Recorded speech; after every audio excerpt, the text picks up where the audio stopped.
quando a necessidade obriga alguém a trabalhar a qualquer custo. Mas o cara trabalha porque nós precisamos, né? E se não trabalhar, ninguém come, né? Ele tem que trabalhar. Tem outra opção? Não tem outra. O trabalho que tem pra nós aqui é isso aqui. Nós somos analfabetos, também ninguém tem outro emprego. Quando o suor do trabalho tem de ser dobrado para garantir o sustento da família. Nós pega de 3 da madrugada até às 9 do dia. Aí para de 9, a gente toma banho, almoça. Aí pega de 1 até 4 da tarde. Isso aqui é pior do que uma escravidão ainda. No Brasil, o trabalho em condição análoga à escravidão, também chamado de trabalho escravo contemporâneo, persiste. Nesta salina, localizada em Grossos, o trabalho era intenso. Com poucas horas de descanso, nem sequer chuveiro existia no local e todos dormiam em um espaço pequeno, sem o mínimo de conforto. A comida era paga com o próprio dinheiro dos funcionários, que além de receberem pouco, recebiam com atraso. Seu salário está atrasado ou está em dia? Passa 2 semanas, passa 3. Sem receber, né? Às vezes sai de uma semana, mas passa 2, 3 semanas sem vir. E o patrão diz o quê? Vocês cobram? Nós diz, não, porque você tem que ter paciência, né? O que ele diz é isso. Os trabalhadores dormiam em alojamentos com a condição sanitária inadequada, a água não era potável e a alimentação de péssima qualidade.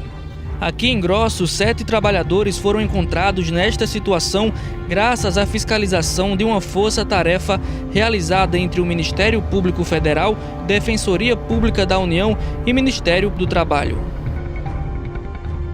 O trabalho de inteligência, portanto, de investigação, já vem sendo feito há muito tempo. Ele é de caráter permanente. Na verdade, já há alguns meses que o pessoal da inteligência do Ministério do Trabalho tem feito inspeções, tem feito investigações aqui, e a partir desse material prévio que foi coletado é que está sendo feita essa inspeção propriamente neste momento. Nos últimos 12 meses, a inspeção do trabalho no Rio Grande do Norte alcançou aproximadamente 443 mil trabalhadores, identificando 4.872 trabalhando em áreas com risco à segurança e à saúde. O próximo passo é a gente notificar o empregador, certo? Que é uma refinaria de sal, e para que sejam feitas essas correções, que sejam assinadas todas as carteiras de trabalho desses 7 trabalhadores que estão aqui trabalhando no sal, garantir direito trabalhista básico, como 13º, férias, e como a safra está acabando, a gente vai acompanhar também a rescisão do contrato de trabalho desse pessoal.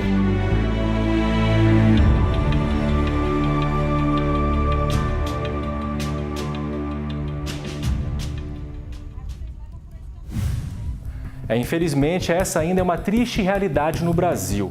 O Interesse Público de hoje dedica parte do programa ao Dia Nacional de Combate ao Trabalho Escravo, uma tarefa difícil que envolve riscos, ameaças e mortes, como foi o caso da chamada Chacina de Unai. A estrada tranquila na área rural da cidade de Unai, no noroeste de Minas Gerais, foi o cenário de um crime cruel há 15 anos. Os auditores fiscais do trabalho Nelson José da Silva, João Batista Lage, Eratóstenes de Almeida Gonçalves e o motorista Ailton Pereira de Oliveira foram assassinados durante uma fiscalização de rotina em fazendas da região. O crime ficou conhecido como a Chacina de Unai. Os funcionários do Ministério do Trabalho, atual Ministério da Economia, foram surpreendidos bem aqui nesse ponto da estrada, onde levaram vários tiros, todos na cabeça. Mesmo baleado, o motorista conseguiu dirigir por cerca de 10 quilômetros até um trevo, onde encontrou um policial e conseguiu contar tudo o que tinha acontecido. Elba é viúva do auditor Nelson e conta que antes da emboscada, ele tinha sido ameaçado de morte com um instrumento de furar saco de feijão. Essa ameaça ele recebeu dentro do escritório do contador dos Mânicas. Ele estava lá conferindo, né, os registros. Aí o Norberto entrou, e o Celso, e falaram com ele, que entrou com um chucho na mão, falando que aquele chucho era muito bom para furar a barriga de um preto. O crime, segundo as investigações do Ministério Público Federal, foi executado por pistoleiros contratados pelos irmãos Antério e Norberto Mânica. grandes produtores de feijão que estavam sob investigação de manter funcionários em situação análoga à escravidão. O processo tinha 9 réus, mas um morreu há 3 anos. Apenas os executores cumprem suas penas. Os mandantes e intermediários continuam em liberdade. Foram julgados e condenados em 2015. Recorreram. E no ano passado, o Tribunal Regional Federal da Primeira Região anulou o julgamento de Antério Mânica e reduziu a pena do irmão dele, Norberto, e outros intermediários. A vice-presidente do Sindicato Nacional dos Auditores Fiscais se emociona ao falar do resultado do julgamento. Então imagine a nossa revolta. Nós não consideramos admissível que a justiça não prevaleça. É muito duro, revoltante para os familiares, para os filhos dos meus colegas que crescerem sem seus pais e para minha categoria, que continua lutando bravamente para cumprir o seu papel, apesar das dificuldades. Sensação, sim. Pior do que essa sensação foi só ver o desembargador Néfito lendo aquele voto. Aí foi, isso aí eu te digo com toda certeza, foi muito mais doído, foi horrível.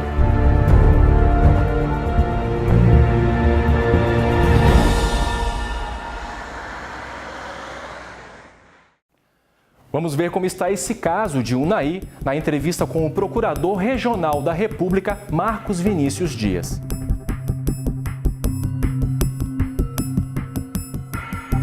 Foram condenadas 3 pessoas, 2 intermediários e um mandante. E a gente está esperando a publicação, os embargos, eventualmente declaração, esgotar a instância ordinária para que a gente venha pedir a execução penal provisória, o início do cumprimento da pena, por parte desses 3 que foram condenados. Com relação a outra pessoa que o julgamento foi anulado, o Ministério Público Federal vai até o fim.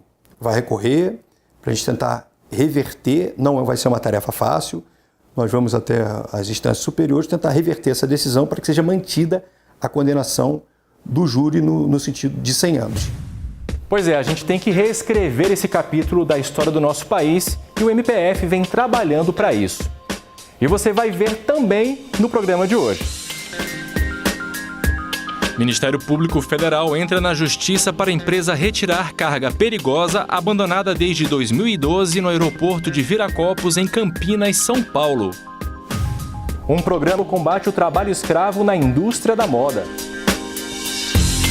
E também a Fauna agradece o primeiro viaduto no Brasil feito para a travessia de animais que vivem próximos às rodovias. Fique com a gente!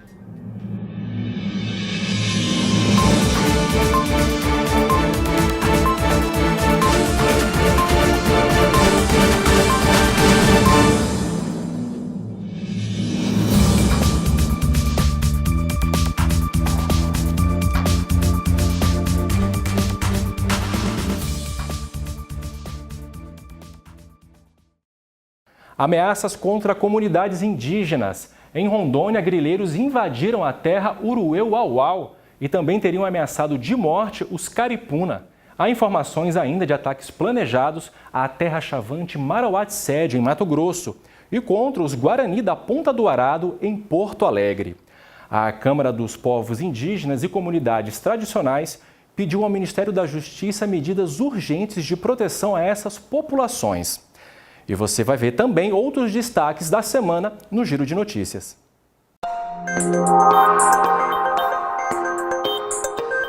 O acordo de leniência, a lavagem de dinheiro e a colaboração premiada foram alguns dos temas debatidos no 3º Fórum Jurídico sobre o combate à corrupção. O encontro, que durou 4 dias, contou com a participação de autoridades nacionais e internacionais, entre eles a Procuradora-Geral da República, Raquel Dodge, e o ministro do STF, Luiz Fux. O objetivo era debater o papel da justiça e da população nas ações contra a corrupção. Para discutir sobre as garantias dos povos originários, o Ministério Público Federal promoveu essa semana um diálogo que reuniu representantes do MPF, do Poder Executivo, da sociedade civil e especialistas. No encontro intitulado Perspectivas dos Direitos Constitucionais Indígenas, o direito à terra e a questão da demarcação foram os temas centrais. Muitos povos temem pela transferência da atribuição de demarcação de terras indígenas da FUNAI para o Ministério da Agricultura, Pecuária e Abastecimento.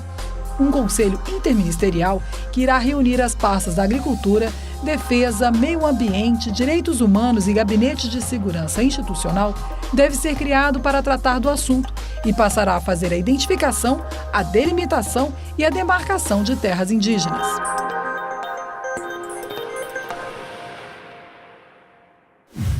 E a seguir, Ministério Público pede e a Justiça determina a retirada de uma carga perigosa abandonada no aeroporto de Viracopos. E em São Paulo, um programa ajuda a combater o trabalho escravo. É no próximo bloco, não perca!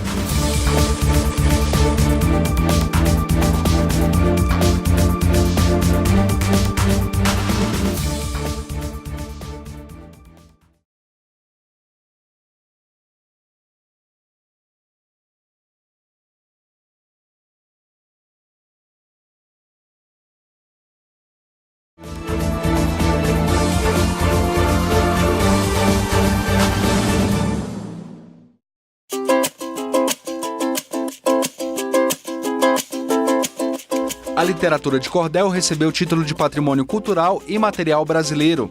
O reconhecimento veio do IPHAN, o Instituto do Patrimônio Histórico e Artístico Nacional. Mas você sabe como surgiu o cordel no Brasil?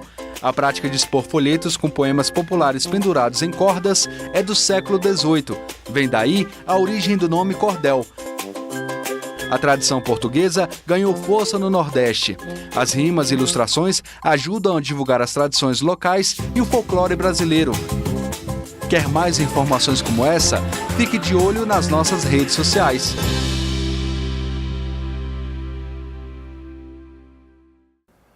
Toneladas de cargas consideradas perigosas estão abandonadas no aeroporto de Viracopos, em Campinas. São produtos tóxicos, inflamáveis e corrosivos que põem em risco a segurança das pessoas e também do meio ambiente. Depois de várias ações do MPF, a Justiça mandou que uma das empresas retire o produto.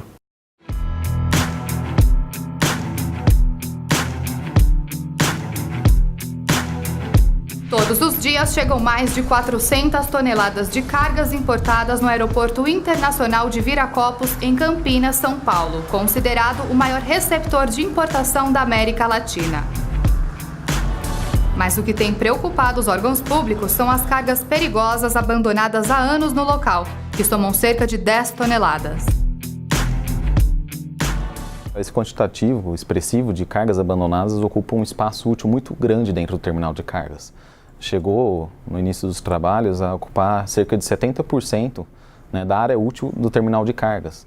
Então, um ambiente que, na verdade, deveria de ser de alta rotatividade, transitando aí cerca de 500 toneladas por dia, essas cargas começam a atrapalhar a questão da logística de movimentação dessas cargas. Após uma série de ações judiciais do Ministério Público Federal, a Justiça Federal em Campinas decidiu a primeira condenação contra empresas que abandonam cargas perigosas.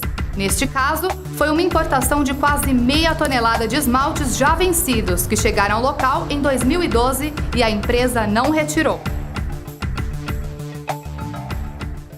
O caso da orientadora alfandegária é um dos casos que o Ministério Público acabou se vendo obrigado a propor ação judicial. Atualmente nós temos aproximadamente 10 casos judicializados e a Justiça, nesse caso, já proferiu a sentença e determinou que a empresa, de fato, se responsabilize pela carga, pelo descarte ambientalmente adequado da carga, como manda a lei. O Ministério Público Federal tem atuado em parceria com a Unidade Avançada do Instituto Brasileiro do Meio Ambiente e dos Recursos Naturais Renováveis, IBAMA, para conscientizar empreendedores e reduzir o abandono de cargas. A gente fez um ciclo de palestras para a comunidade, para os despachantes, para os importadores, alertando sobre os riscos que essas cargas não retiradas poderiam estar trazendo e que eles tinham responsabilidade, a partir do momento que, como importadores, de fato, da destinação correta. O abandono, na realidade, gerava um custo adicional ao Estado. O IBAMA e o Ministério Público têm atuado também com o objetivo de fazer com que o importador assuma a responsabilidade pela carga. O que a gente espera de todas as empresas, não apenas nesse caso, é que elas compreendam a importância dessa ação para o meio ambiente no Brasil.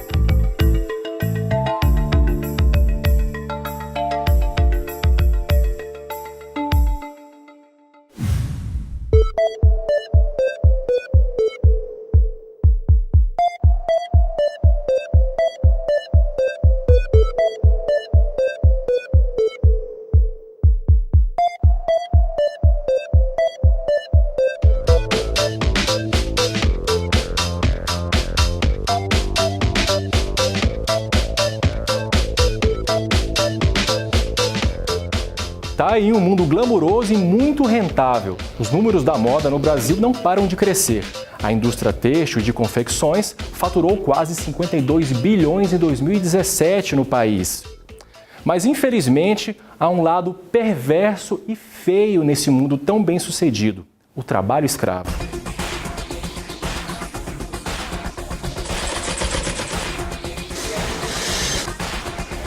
As mãos que fazem as máquinas de costura funcionarem sem parar produziram mais de 8 bilhões de peças de roupas só em 2017. Produção que cresce a cada ano para alimentar as vitrines e grandes polos da confecção no país. Em São Paulo, os bairros do Brás e Bom Retiro costumam atrair consumidores de todo o Brasil. Uns buscam preço, outros qualidade. Eu presto atenção nos valores.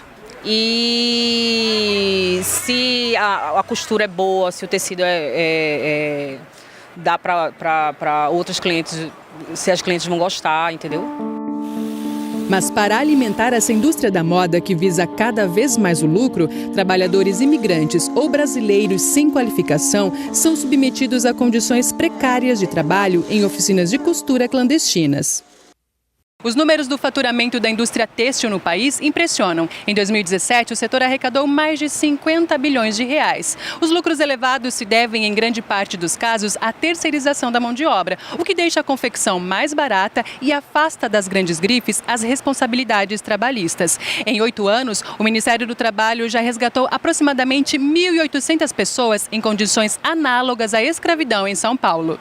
O combate ao trabalho escravo é um compromisso que o Brasil assumiu há 20 anos. Em 2013, o município de São Paulo criou a Comissão Municipal para a Erradicação do Trabalho Escravo, o CONTRAE, e tem se destacado pelas constantes denúncias e pelos resgates de trabalhadores nessas condições. E no que ela terceiriza, ela se distancia do trabalho escravo, né? Com a falsa perspectiva de que ela não vai ter responsabilidade sobre tudo de errado que está acontecendo naquele ambiente de trabalho. Por outro lado, ao terceirizar, ela amplia os impulsos produtivos e não consegue deixar outra situação para essa empresa terceira, senão submeter os seus trabalhadores à condição análoga da escrava. Renato ainda conta que o programa não só resgata o trabalhador, como também oferece apoio. Ou seja, retirar do local de trabalho e colocar num local seguro, né? Dar alimento, dar roupa, tratar das crianças, deixar ele descansar um pouco e se sentir protegido. Além disso, nós realizamos todos os cálculos e promovemos a recomposição salarial de todo o período em que esse trabalhador esteve trabalhando para esse empregador sob condições análogas a de escravo, né? Geralmente ele recebe muito menos do que deveria. Outra questão importante, segundo a Comissão Nacional para a Erradicação ao Trabalho Escravo, é em relação à reincidência. Trabalhadores resgatados por diversas vezes. Eles não têm oportunidade na sua cidade de origem ou no seu local de origem, não encontram outra forma de sobrevivência. A gente está falando de gente, muitas vezes, efetivamente miserável, que não tem condições de comprar o mínimo para se alimentar, para viver, e ele acaba se submetendo por não ter outra oportunidade. É esse ciclo econômico de falta de oportunidade de qualificação e de emprego que precisa ser quebrado. O consumidor também pode combater o trabalho escravo na indústria da moda, cobrando atitudes das marcas populares e grifes. Sabendo que ela está contra a lei, não pagando os direitos trabalhistas dos seus funcionários, eu não compraria.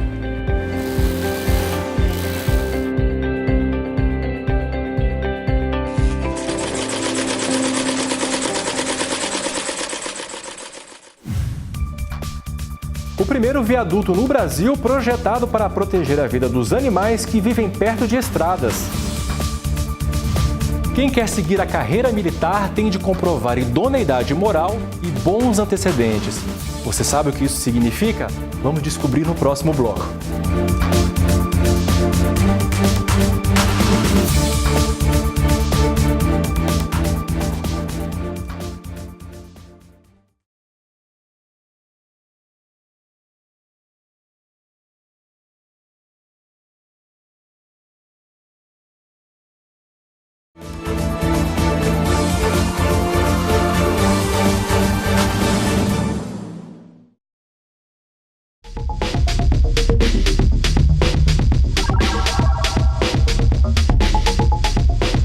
Você sabe o que é ter bons antecedentes e idoneidade moral?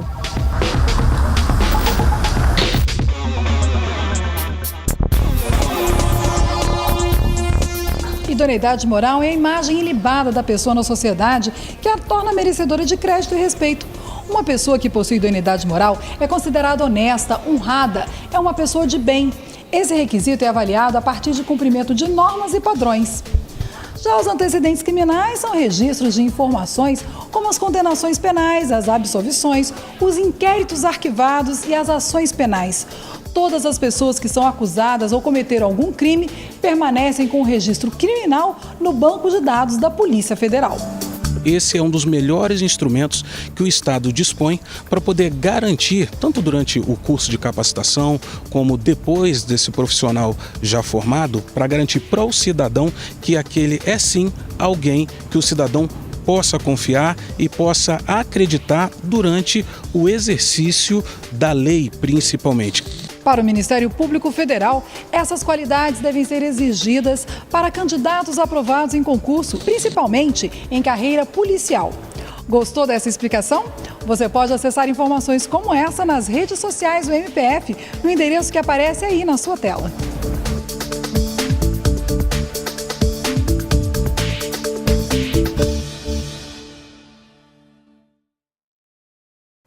Caminho perigoso. No Brasil é comum estradas que atravessam reservas e áreas de proteção ambiental.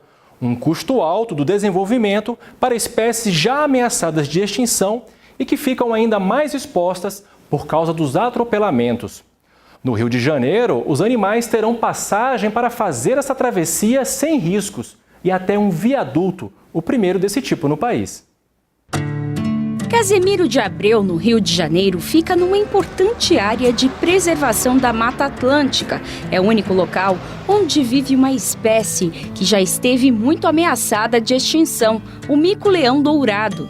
Houve uma melhora da classificação de risco dele, agora ele é um animal vulnerável, mas é ainda uma espécie que ainda está em risco de extinção e ainda necessita de muitos esforços para conseguir a gente estabelecer essa espécie nessa região sem perigo de perder a espécie. Contra todos os esforços para recuperar a população de micos, um novo obstáculo passou a desafiar não só esta, mas também outras espécies de animais, a duplicação da BR-101. Essa BR, ela funciona como uma barreira para a dispersão da fauna. Os animais, eles não conseguem atravessar do lado norte para o lado sul. O mais trágico é quando esse atropelamento ele envolve um animal ameaçado de extinção. A criação de passagens para facilitar a travessia dos animais já estava prevista desde o licenciamento da obra pelo IBAMA e o ICMBio, mas a demora da concessionária responsável pelo trecho da rodovia em cumprir as condições do projeto levou o MPF a entrar em ação. Isso que motivou a ação civil pública do Ministério Público Federal, com pedido de liminar distribuído aqui na Vara Federal de Macaé, para obrigar a autopista a construir essas passagens. Por se tratar de unidades de conservação, ainda há vários fragmentos florestais ali de Mata Atlântica e um trânsito intenso de animais na rodovia. A definição das passagens foi feita com base num estudo em que foram apontados os pontos críticos de atropelamento da fauna na BR. Além de passagens subterrâneas e superiores, está na fase inicial a construção de um viaduto vegetado. A obra é inédita no Brasil. O viaduto será florestado com espécies nativas da Mata Atlântica, criando um ambiente conhecido e seguro para os animais. A gente vai ter uma estrutura com uma camada de solo de 3 metros, com árvores e arbustos crescendo, e super importante é a condução desses animais com as cercas que conduzem eles para a estrutura. Vai ser feito um monitoramento desse viaduto, né, para comprovar sua eficácia e, se a eficácia for comprovada, se ela for realmente utilizada pelos animais, que a gente acredita fortemente que vai ser construído um outro viaduto semelhante a esse no trecho mais para frente da APA. A obra deve ser concluída até o final de 2019.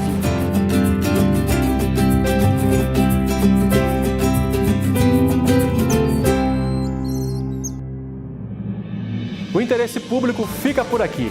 Para participar do programa, envie suas sugestões para o e-mail que aparece aí na tela.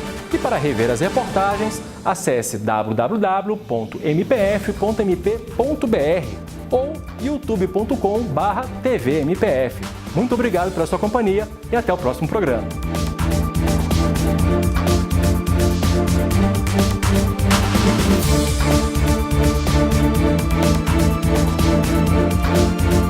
We'll be right back.